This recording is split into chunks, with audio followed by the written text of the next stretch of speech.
Greetings! I am Herbert Erpaderp, and today is the day of the asking of the Herbert Erpaderp, the video in which I answer questions asked by you, the viewer. Before we go too far, I want to say a big thank you to our newest patron, Ono Grosses. I have no doubt that I've totally mispronounced that, so I'm sorry. Anyway, welcome. I hope you enjoy being a patron. If you wish, feel free to send a question in your own voice. You don't have to, but you can if you want. Either way, welcome, I appreciate your support. Okay, so this is the 99th Ask a Herbert Erpaderp, and that means 100 is likely to be next. So I'm thinking I might do a giveaway to celebrate that. I mean, 100 is a milestone. I haven't exactly been consistent with it, but I'll be at 100, and that's pretty cool. As with my 10k subscribers celebration, it'll be during a stream. The prize is going to be a model of some sort, but I've not decided what yet. Nor have I decided when or what kind of stream, but it will happen after the 100th Ask a Herbert Erpaderp. It also depends on the views I get over the coming weeks. I'll make the decision to do it in a morning or evening stream based upon numbers. Obviously I want more people to watch my streams, and it doesn't make a lot of sense to do a giveaway if there's nobody watching. Anyway, I figured I would just mention that. Now, let's get to the questions. Duncanuva said, "Do you think I'll ever get the cheese?" Well, they do sell cheese at pretty much every supermarket, and I'm sure you could quite easily get a good variety of cheese. I believe in you. Burner581 said, "What's the meaning of orc life? Warg!" Yeah, quite the bastard to pronounce. Did you answer the question yourself in the question, because I'm pretty sure warg is what orc life is all about. I guess you could also say that orc life is about Dakar, but surely that comes under warg. I'm probably not even saying that right. At any rate, orcs seem to be fairly straightforward. They live a simple life. Hans, aka Blitzkrieg, said, "Have you ever played Payday 2? I have not, and I haven't played the first one either. I was going to say that it might be worth checking out, but I do already have a ton of games on Steam that I don't play, so maybe not. It looks like it could be fun though." Martin Gotham said, "Any names for a photography channel?" I don't think I'm really the person to come to if you want a good, sensible, marketable name. Unless you want something simple like Martin Gotham Photography. That seems pretty reasonable. I guess it depends on how serious you are and how much you care about what people think of your name. How about Photoe McPhotoson's Photo Factory? That almost has perfect alliteration, but it kind of sucks. I got nothing. Coming up with a good name can be hard. I assume you've already figured that out or you wouldn't be asking. I think you might be more satisfied with one you come up with yourself anyway. Nobody said, "Is it illegal in Australia to use your phone to pay for food in a drive-thru?" I did hear something about people being fined for using their phones to pay at drive-thrus. I think it's not so much paying with your phone being illegal, but the fact that the laws haven't caught up with technology. The issue is using your phone while operating a vehicle, which is illegal, understandably. If you parked your car and turned the engine off, you wouldn't be considered driving, so it would be okay.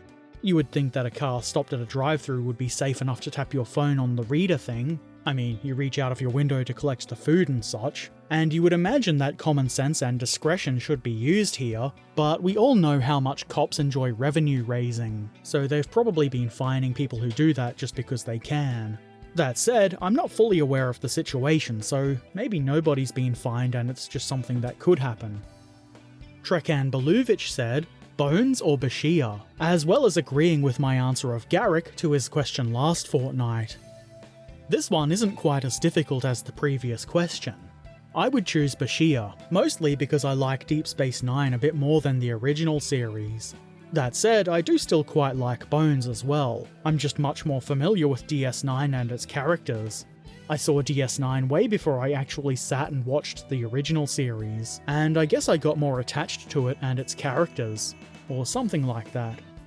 Skeletor said, "What is your favourite Amon Amarth song? Mine is Raise Your Horns."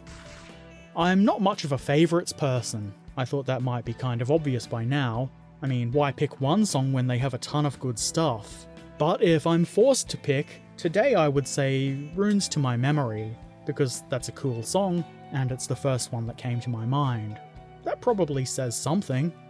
Martin Gotham said, "Have you tried the Airfix quick builds?" I haven't. As I understand it, they're pretty much just Lego, and I don't think I've seen them in local hobby stores. I don't really have a whole lot of interest in ordering them specifically online, but who knows? Maybe one day I'll get one. The ones I have seen look decent enough, and Lego is fun, so I don't see why a quick build kit wouldn't be fun. Not quite as fun as gluing parts and painting though, at least in my opinion. Stuglife said, "Will you create a diorama soon?" I feel like this comes up in every Ask a Herbert Erpaderp, and every time I say that I don't have space for a diorama, and I don't have enough interest to make it a high priority. I do have some ideas for one based around my trumpeter UAZ, but it's really going to be more of a stand than a diorama, and they are just ideas for the time being. I won't be building a diorama anytime soon, and I'll be ignoring this question for a while. This isn't the sort of thing where repeatedly asking will get a positive response. That's just not how I roll. In the comment section of last fortnight's Ask a Herbert Erpaderp, Jan Tima said, "What was your very first video?" The first one on my YouTube channel is a World of Tanks video, where I cut together some World of Tanks clips to some music because I thought that would be fun to do. And it was. It also taught me that Power Director, or whatever it was called, wasn't up to having that many clips loaded, and it chugged like a steam train. For those interested, Premiere handles things like a champ. I don't know what the very first video I actually ever made was, probably something really stupid, but lost to the sands of time. Probably for the best too. I've been interested in making video for a really long time. Almost everything I did before starting a YouTube channel has been lost. Not really a big loss though. Fog of War Miniatures said, "Can I take a meat and fish hetzer on my pizza?" I didn't realise hetzers came in any flavour other than metal, oil and explosive. But you know what? Sure, you do you fam, as the youth say. Enjoy. EP Art said, "How do I unlock the Bob sample in World of Tanks?" You don't. Are you crazy? You do know how overpowered that would be, right? Everyone would quit or only play Bob Sample all the time, and then it would just be a boring stalemate of overpowered Bob Samples all day. It would almost definitely kill the game. Speaking of killing the game, I don't have a very good segue for this, but it's modelling time, where we have a look at some of the excellent modelling work done by the fine folks over on my Discord community. First up, SpaceFan247 has shared this Burt boy, also known as an A10 Warthog. The model is made by Academy, and I have no idea what scale it is, but it looks pretty nice and it's been painted very well. Very cool. Also, here's an M1. I didn't see any information about the model itself, but as you can plainly see, it looks really good. The photos being taken outside really adds a lot, and it really does help make it look quite convincing. Some of the angles you've used are really good. Awesome shots. Space Monkey has shared this very nice looking SU-27 flanker. Or at least I believe SU-27 is the proper designation. Either way, this is really nicely done. I like the blue colours quite a lot. I don't know a lot about jets, but I do understand this to be a pretty impressive machine. And I think your model does it justice. Somebody with a non-space related name, Trekan Beluvic, has finished some Lloyd carriers by Battlefront. These are resin models in 15mm scale. The canvas you see slung over the rear right of one of these was sculpted by Trekan using Milliput. Very nice work. These are for Trekan's friends British Force. Also, here are some 15mm scale Zvezda SDKFZ 222s. Trekan says these are in memoriam for my last model building stream, which at this point was a while ago, but I attempted to build this kit. I was unsuccessful, partly due to poor fitting parts and partly, well, mostly due to poor decisions. I thought it would be a quick build and I ended up giving up. That said, I will be trying again in the near future. You haven't defeated me, Zvezda. I'll get you next time. Also, these models are very nicely painted. I do quite like the model a lot, that's why I'm going to try again. I'm going to slaughter this name, but Tessa Tessanovic has shared this Revell 1/700th scale Yuri Andropov.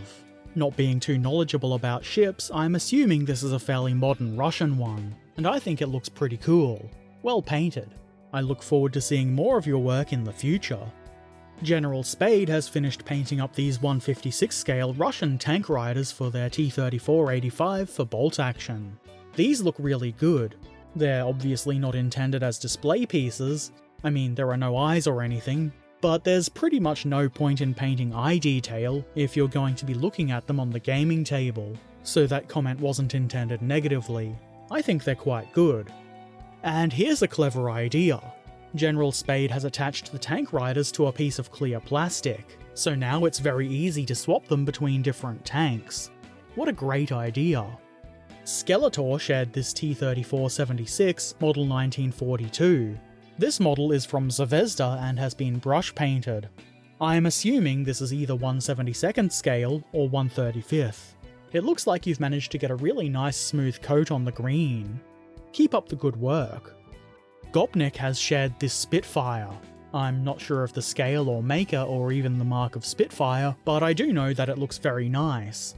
I quite like that you can see some excellent internal detail through that canopy. Very good work. Sneaky Zaku has shared these 3D printed Fallout cars, and I quite like them, especially that green one on the right. It looks silly in a fun way. These are printed from files ripped from the game, which is why they have that sort of blocky shape to them. Still, I think they're very nice. Efik has shared this IS-2.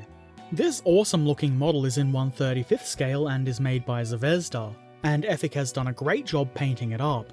It looks like it's seen a lot of fighting in a place with nice red dirt. It looks really good. I feel really lucky that people who do such good work spend time and share their stuff in my community. It's pretty great. Corned Beef shared this BF-109. I really like this because of the unusual colours used. I mean, it has been painted quite well too, but the colours are something different, and that's just something I enjoy. Very nice. The Tourette's Gamer shared this 28mm scale Cromwell, which got a little bit broken, so it was turned into an old rusted wreck. I really like this, though it looks like the crew probably wouldn't have escaped whatever happened to it. Sucks to be them, I suppose. The rust on this looks great, very convincing. Keep up the awesome work.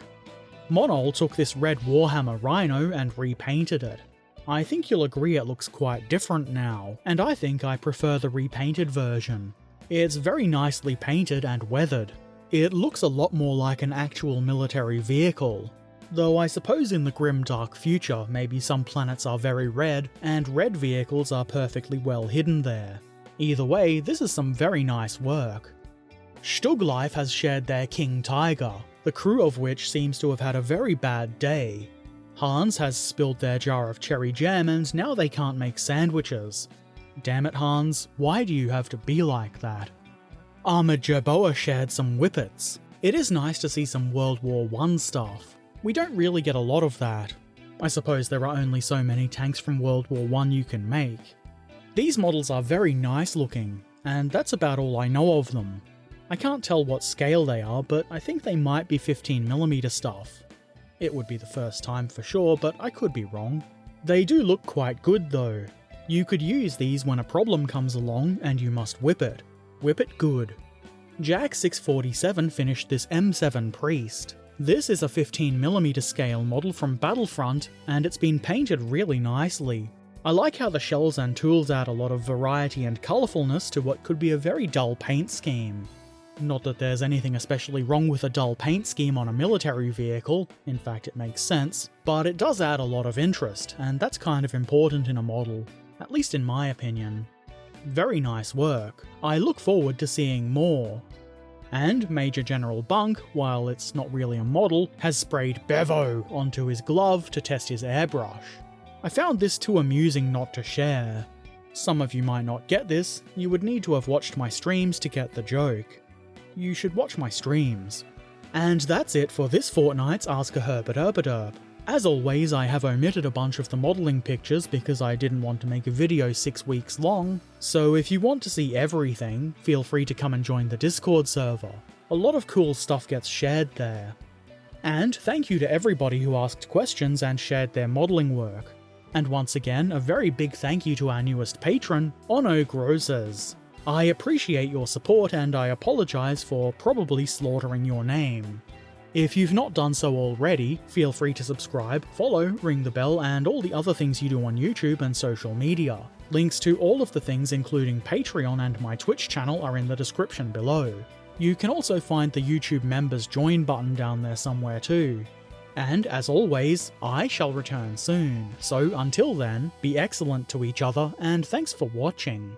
Farewell.